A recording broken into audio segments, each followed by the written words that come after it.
em seus lares o programa Quarta Dimensão na TV Vila Velha, a TV que a nossa gente vê. Eu acho que alguns pregadores perderam o senso da realidade. Eles se dizem tão afinados com a palavra que se atrevem a determinar direitos e reivindicar benesses que consideram merecidas. Quem vive na palavra, dizem eles de boca cheia, sem qualquer vergonha e pudor, podem determinar: mal, vá embora, e o sofrimento desaparece. Quem os escuta soberanos, repreendendo dores de cabeça e enxaquecas, os confunde com anjos. As figurinhas se declaram merecedoras de todos os créditos. Eu refresco a memória dessas vestais que se julgam gloriosas, lembrando manifestação de Jesus. Também vós, diz o Mestre, quando fizerdes tudo quanto vos foi ordenado, dizei: somos servos inúteis, nada fizemos além da nossa obrigação. Lucas 17, versículo 10, palavras de Jesus. Vejam que o compromisso assumido aponta a obra completa. Não se fala em recompensa, e o tarefeiro deve se considerar servo inútil. Cuidando da imagem e do som, contamos a presença de bons amigos. Com equipe deste gabarito na boleia, o resultado será esplêndido. O tema de hoje será: olhai os lírios do campo. O tema de hoje nos apresenta a criação divina, garantindo sobrevivência. O convite de Jesus é palpável a mostra da prodigalidade do Pai. Nossa raça é convidada a prestar atenção à beleza natural dos lírios campesinos, que não dispõem de jardineiros para formatá-los. Se Deus veste assim a erva do campo, certamente fará mais por vós, homens de pequena fé. Mateus 6, versículo 30. A voz de Jesus é apelo forte e convincente. Na iminência de desespero coletivo, a sociedade precisa ensarilhar armas e contemplar os lírios do campo. Descomplicar é a recomendação de Jesus. Se teu olho for simples, ensina o Mestre, todo o teu corpo será luminoso. Que cultivas em teu jardim? Perguntou aquele homem que morava ao lado de sua casa. Gastão Arruda ficou surpreso. Em 2 anos, morando ao lado, os dois jamais trocaram simples palavra. O homem repetiu a pergunta: que cultivas em teu jardim, senhor Gastão? Chamado pelo nome, agora se confirmava que o vizinho queria conversar. Gastão Arruda se aproximou do muro e respondeu: eu nem as planto, elas simplesmente nascem e crescem. Elas tomam conta do terreno aleatoriamente, sem exigir nada em troca. E tu, Senhor, O que cultivas? Precisas ver o meu jardim. Eu só trabalho com espécies raras que cultivo em estufa. Importo sementes e mudas da França e da Itália. Então sua casa deve ser inteiramente florida. Com tanto trabalho e desvelo, dá para imaginar. Não, senhor Gastão, retrucou o jardineiro. Não é bem assim que acontece. As minhas plantinhas são muito frágeis. Elas só sobrevivem na estufa. O senhor nem imagina a quantidade de livros que consulto para aperfeiçoar única espécie. Gastão fez questão de salientar. No meu jardim nunca faltaram flores. Não preciso estudá-las. Eu nem as cultivo. Simplesmente as contemplo com reverência. Eu sinto nas flores do campo evidente sinal da providência divina. Somente o Criador, preocupado conosco, nos revelaria disposição espontânea de socorro na aflição, apontando fatos. Será oportuno memorizarmos as palavras de Jesus. Se Deus veste assim a erva do campo, certamente mais fará por vós, homens de pequena fé. Mateus 6, versículo 30. Eis aí, meus amigos, duas criaturas completamente diferentes. Por incrível que pareça, elas revelam o nosso retrato como sociedade e como pessoas. Existe quem prefira a vida precária e artificial, de bolorenta estufa, enquanto outros descomplicados procuram a claridade do sol. Olhai os lírios do campo, aconselhou Jesus.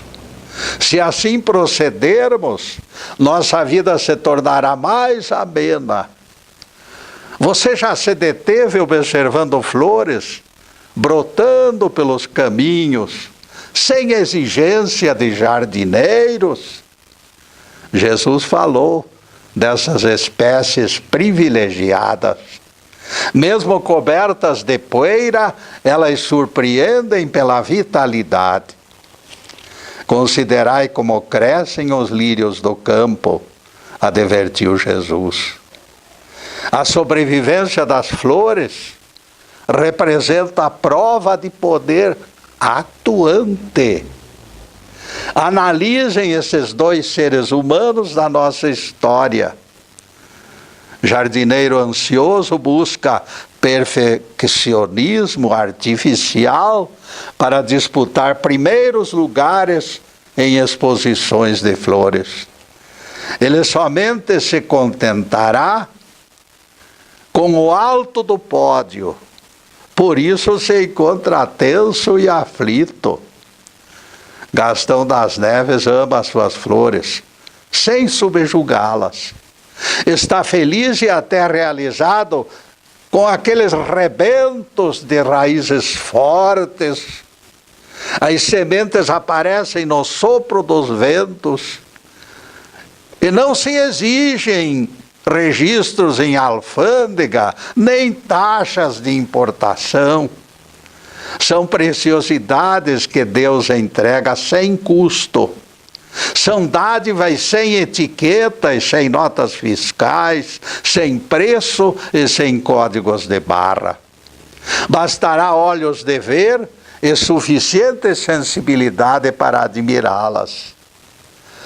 Imaginem se os lírios do campo se tornassem inacessíveis, como são as pedras preciosas. Imaginem nossos campos com raras flores. A escassez faria subir os preços. Graças a Deus, todavia, as flores silvestres jamais serão raridades. Elas sempre permanecerão encantando nossos olhos cansados. O jardineiro complicado buscava sementes na Europa. No deserto da vida, as miragens o enganaram e ele perdeu o rumo. Atalhos perturbadores o desviaram da rota. Doentes incomodados pelo atraso da cura fazem a mesma coisa. Disparam atrás de placebos. Não sabem eles que a depressão que aparece através da mente, pela própria mente poderá ser curada. Se aprofundar nos recursos que a natureza nos entrega é tarefa humanitária, de valor inestimável. No caminho de Jesus poderíamos reavivar todas as esperanças, por mais altas que as nossas aspirações fossem colocadas. Se valorizássemos com dobrada sensibilidade as belezas singelas que nos rodeiam, as próprias neuroses nossas de cada dia desapareceriam. A busca de remédios falsos seria interrompida. Caminhar na trilha certa, desvestindo imperfeições, seria o melhor investimento para vivermos confiantes, felizes e apaziguados.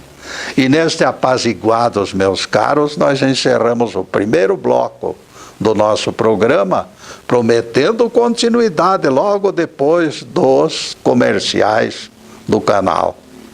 Espere e assista mais a algo importante sobre a doutrina cristã. Obrigado.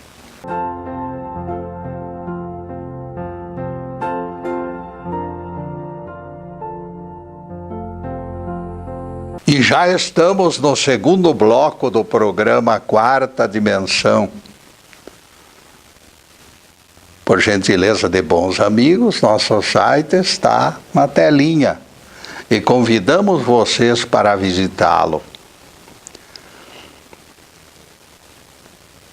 Você sabia que a maioria das palestras do Getúlio no YouTube 1 e 2 podem ser acessadas através do site? Após localizar qualquer das páginas Getúlio no YouTube 1 ou 2, você clica num dos títulos que aparece e acessa o tema de imediato. Para alguém com estrutura modesta, composta de solidário, mas pequeno grupo que ajuda, eu fico feliz com os resultados. Ninguém imagina o tamanho do meu agradecimento aos divulgadores deste projeto nosso. Nesta altura, pedimos atenção para o aviso.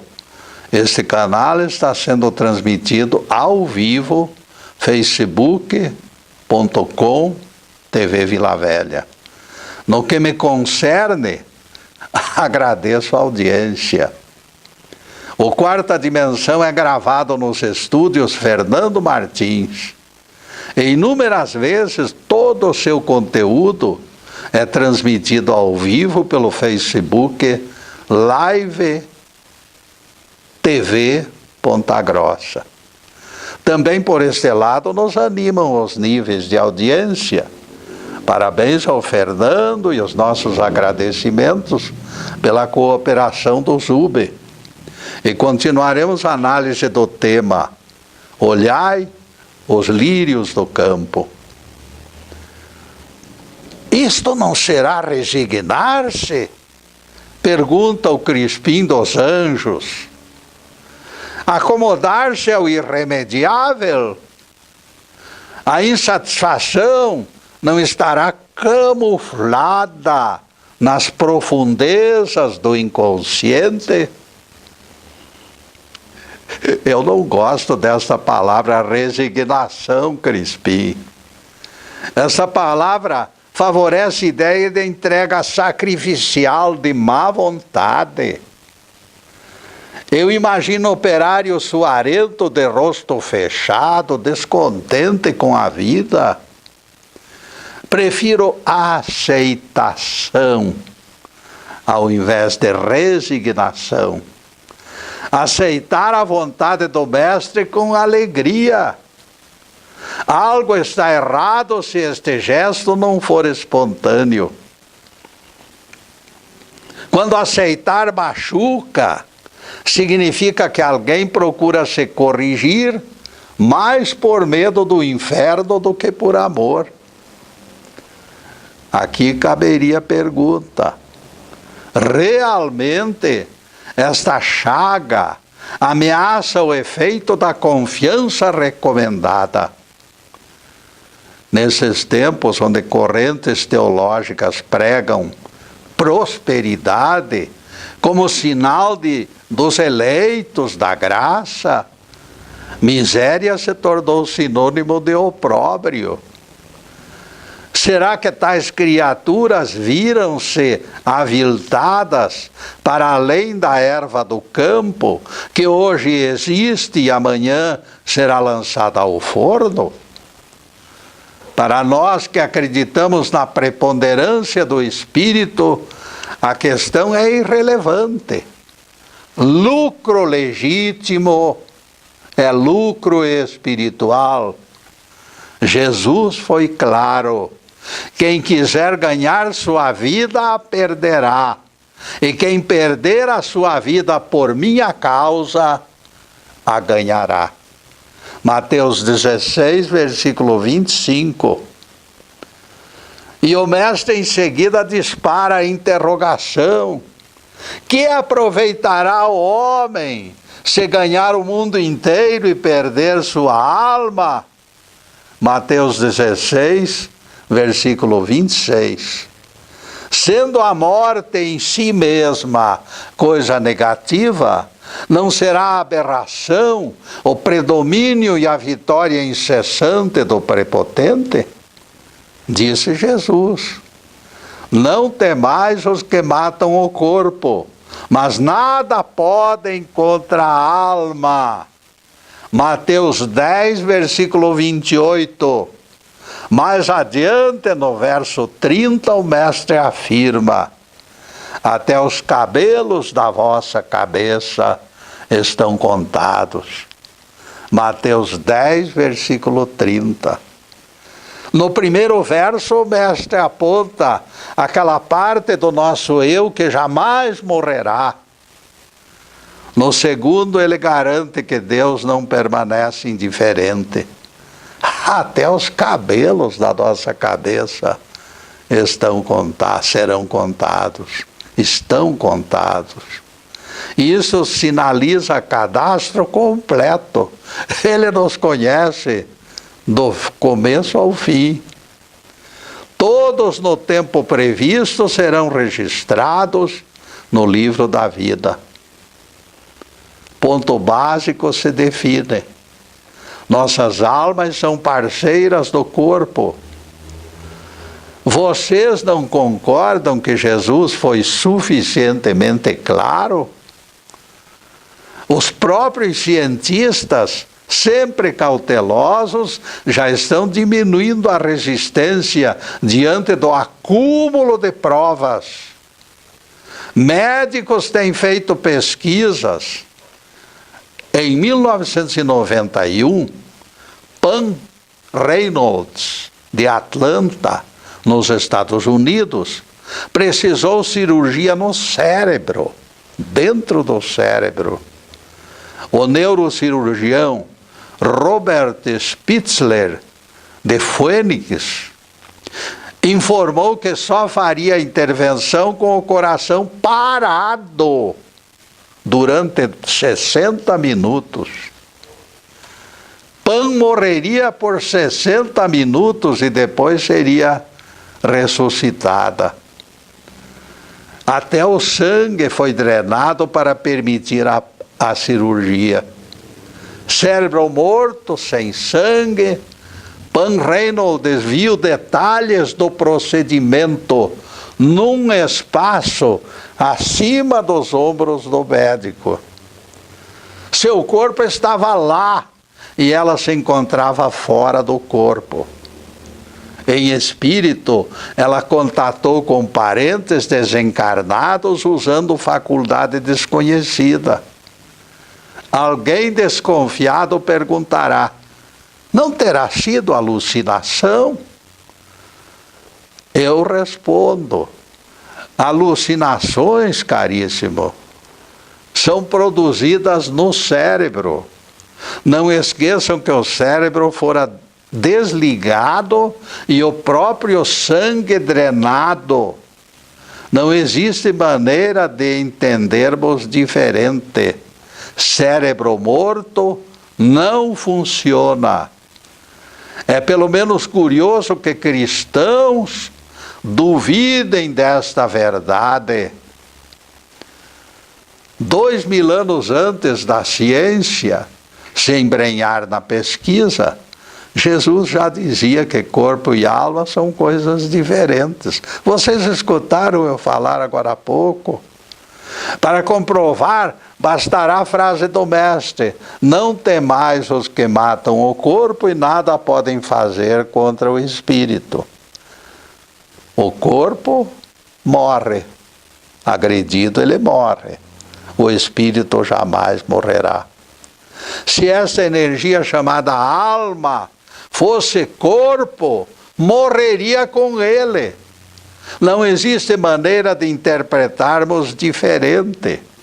No texto do Evangelho e agora também na ciência, encontramos provas de que existe algo que, embora parceiro do corpo, tem vida independente. Se alguém contesta esta realidade, coloca as cartas na mesa. Estamos aqui para dialogar e aprender. Deus abriu espaços enormes no universo para permitir o aprendizado.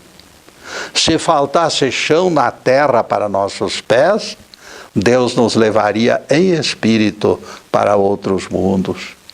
Estamos comprometidos com o aprendizado completo, aqui ou acolá.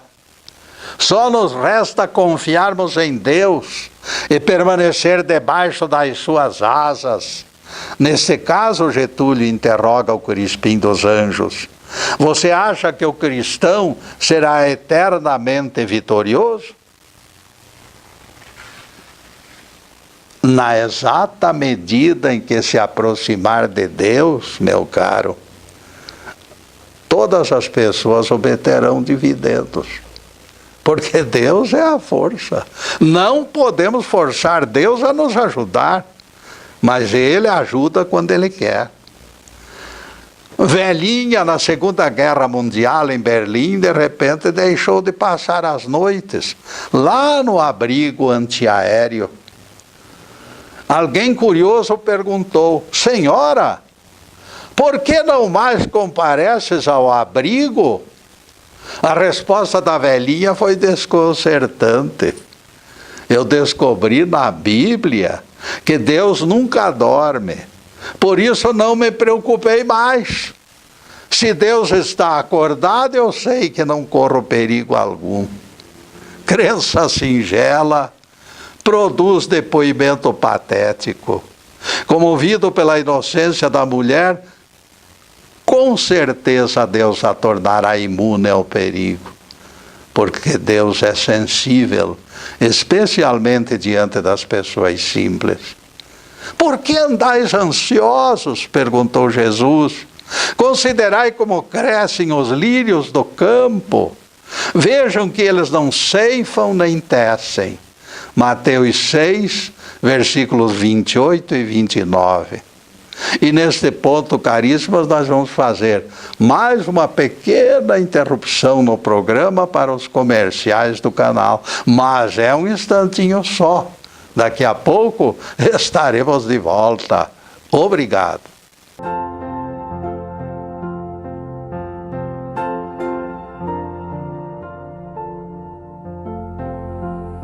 Estamos retornando com o programa Quarta Dimensão, terceiro bloco.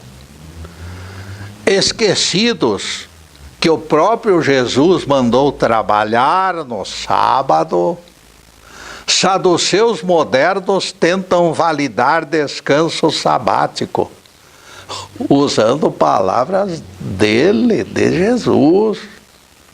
Se me amais, guardareis os meus mandamentos. João 14, versículo 15. Simples criancinha entende. Se os 10 mandamentos ainda vigorassem para cristãos, o nosso Rabi teria deixado de amar a si mesmo. Porque somente quem cumpre os mandamentos amam Jesus. Ele próprio disse. Então nós ficamos aí neste vai e vem sem fim. As tentativas dos saduceus mostraram-se inválidas, pois foi o próprio mestre que mandou o paralítico curado carregar o leito, sem nenhuma necessidade. Neste caso, Jesus se tornou infrator, entre aspas. Aliás, no momento que Jesus disse ao homem curado, carregue tua cama, ele criava novo mandamento. O feitiço virara contra o feiticeiro. A ordem do mestre deveria ser obedecida pelos que o amassem. Carregue a cama no sábado virou preceito. Recordem que Jesus disse: se me amais, guardareis os meus mandamentos. Dali em diante, os seguidores admitiriam como iguais todos os dias da semana. Alguém de pureza ética como Jesus jamais praticaria algo proibido. A violação mostrou que o decálogo perdera a validade. Depois desse pinguinho de doutrina, a continuação do tema: olhai os lírios do campo.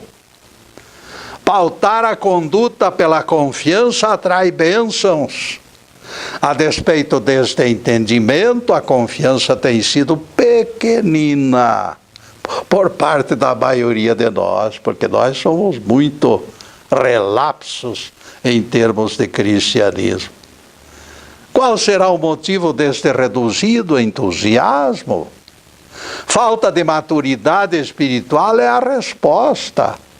Almejamos sempre mais daquilo que recebemos e olvidamos o acréscimo por considerá-lo merecido. Nós merecemos tudo, merecemos coisa nenhuma, caríssimos amigos.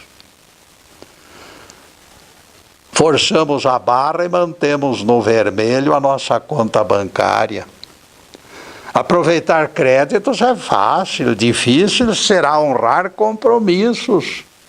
O descontrole financeiro fabrica ansiedade. A bola de neve crescerá de agiota em agiota, juros sobre juros, e a vida se tornará insuportável. Certamente Deus não deseja que tal coisa aconteça. Para quem vive numa ilha de fantasia, porém, não restam alternativas. E abrimos pausa para esclarecer posição. Não nos cabe estabelecer restrições ao consumo.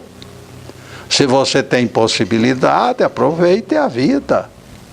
A vida é sua, o dinheiro é seu. Todos são livres para viver do seu jeito. Todos são livres. O livre-arbítrio é geral e irrestrito. Simplesmente alertamos para os perigos da inadimplência, porque toda ação causa uma reação. Quando o nosso tema aponta os perigos da ansiedade, recomendamos cautela. Tudo que produz aflição é mau negócio. Agora, se você confia no Altíssimo e conserva as mãos firmes no leme da sua vida, vai em frente.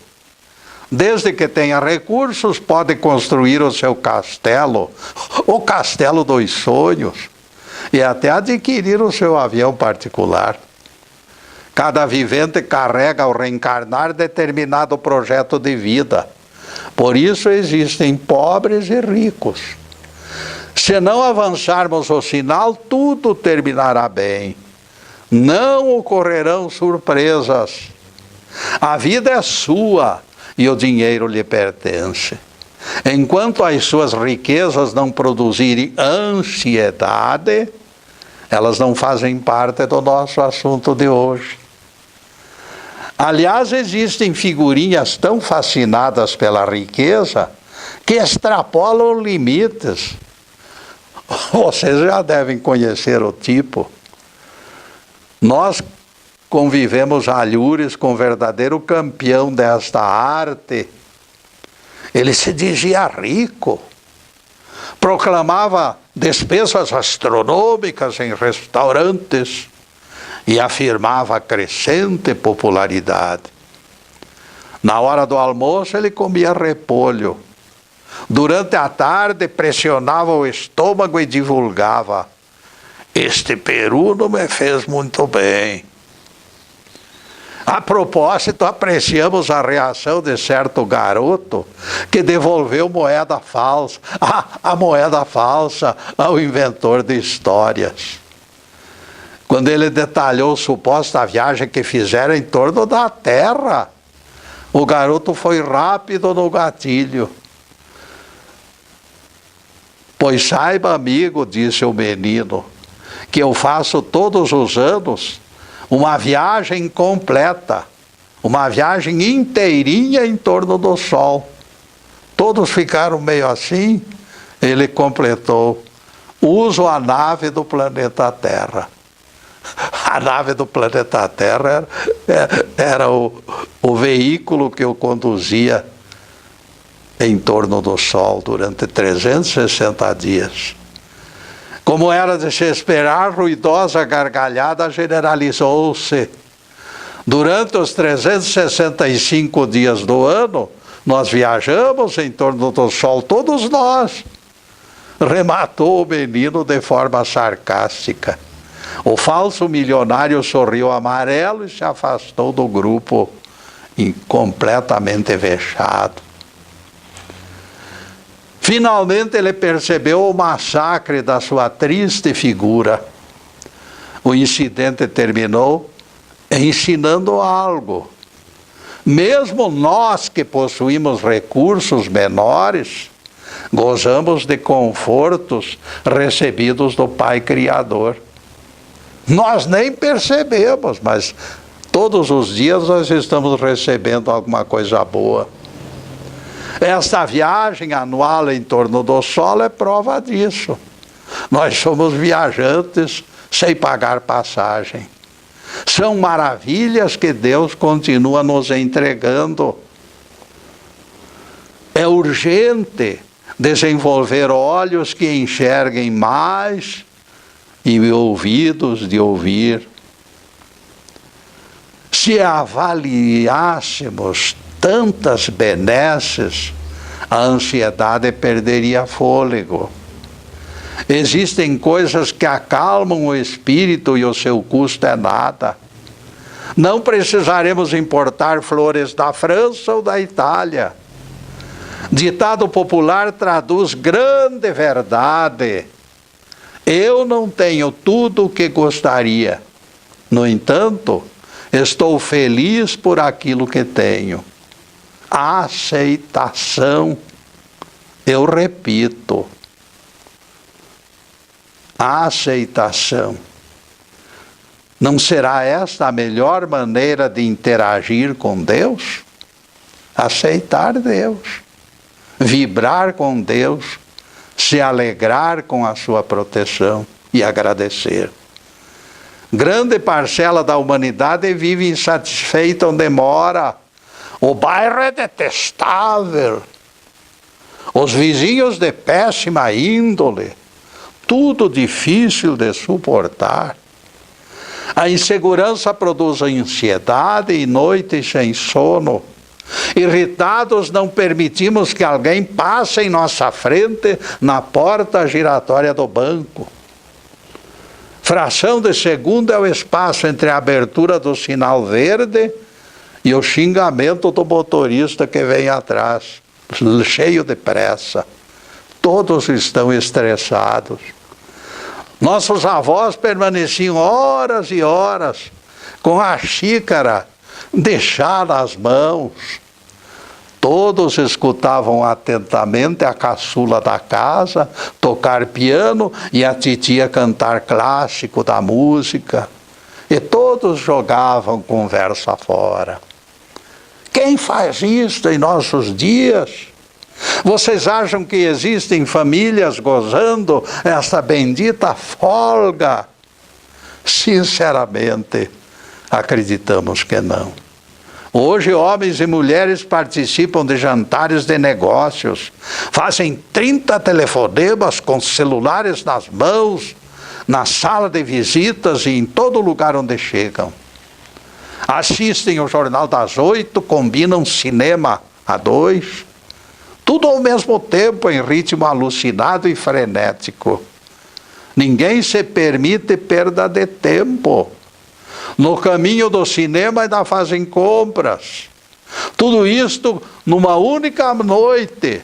O ser humano vive a síndrome do dia cheio. Eles sabem que o dia de amanhã ainda será mais agitado.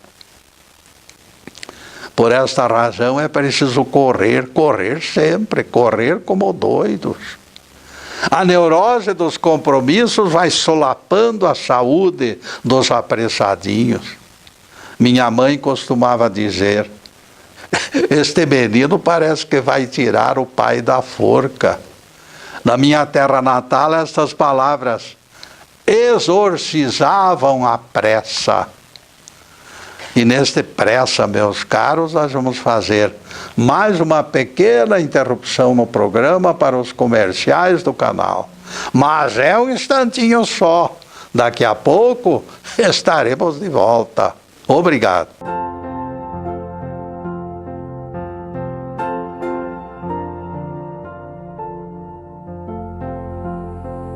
Atingimos o último bloco do programa Quarta Dimensão. O relógio está correndo adoidado. E não esqueçam as tardes de sextas-feiras, quando divulgamos páginas do Evangelho e da Bíblia sem algemas. Na próxima semana estaremos trabalhando noutro assunto, extraído da Bíblia e especialmente dos Evangelhos. Em seguida, os últimos questionamentos sobre o tema de hoje.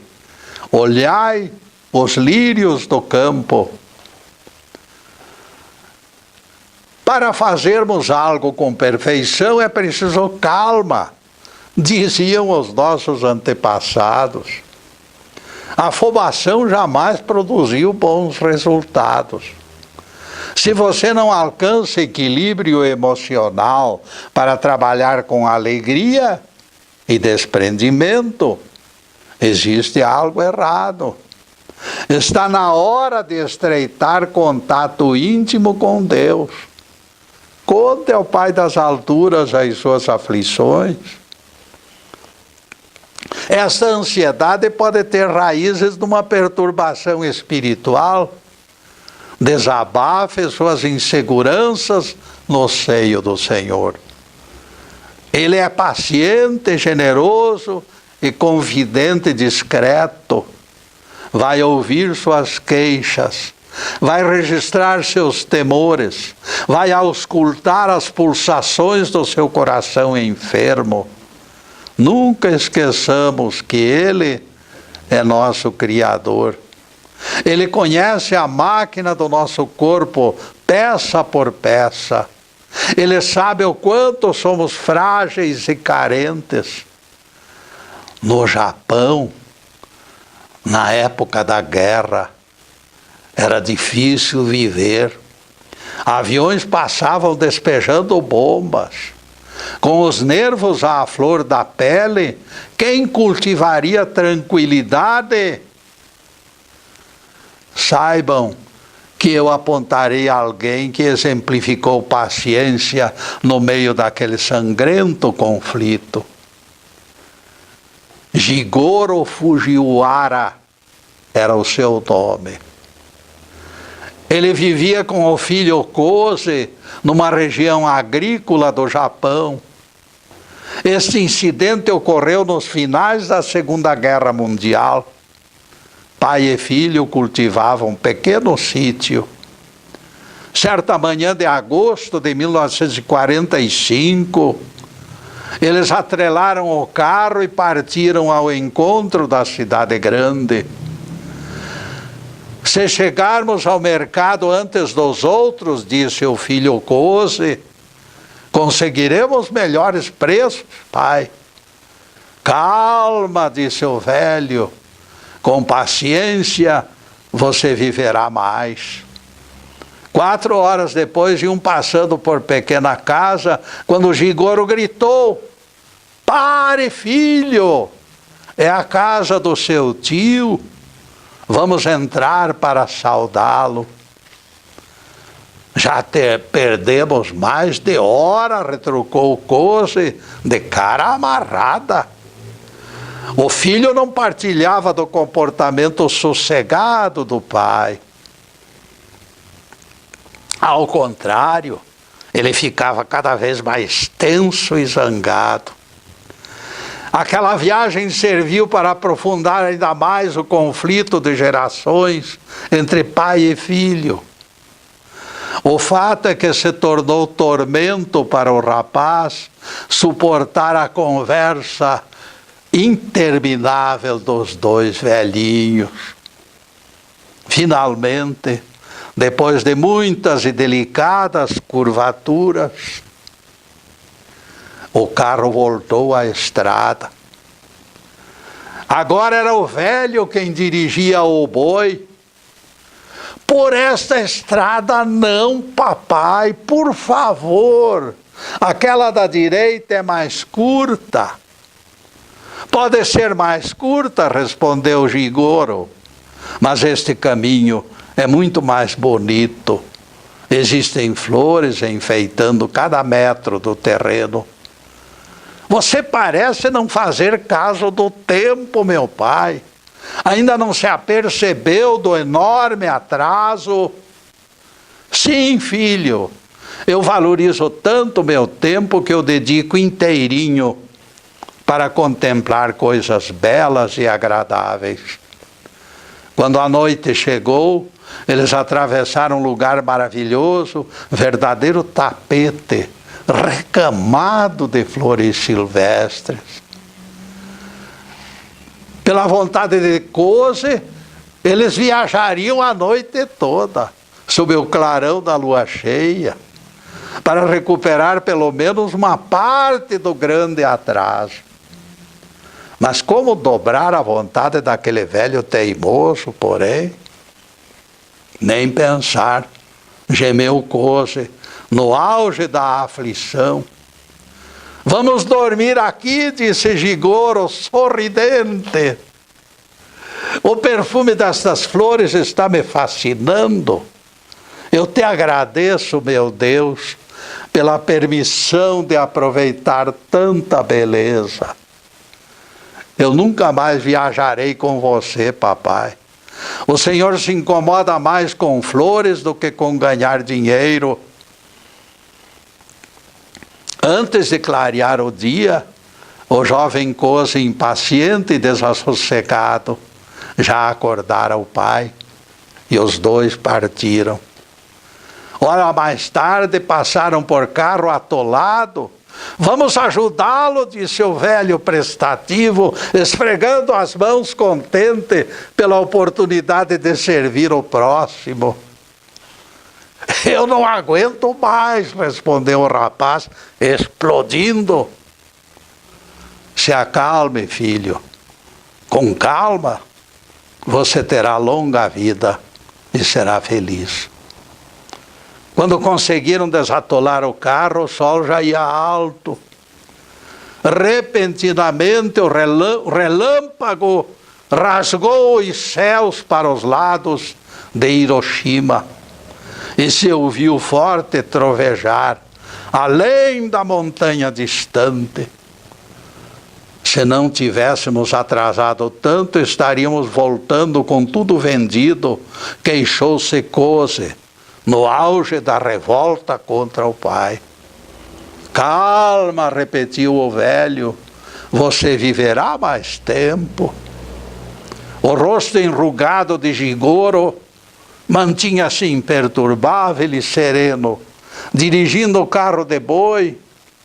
Kose pensava, que fazer com este velho caduco?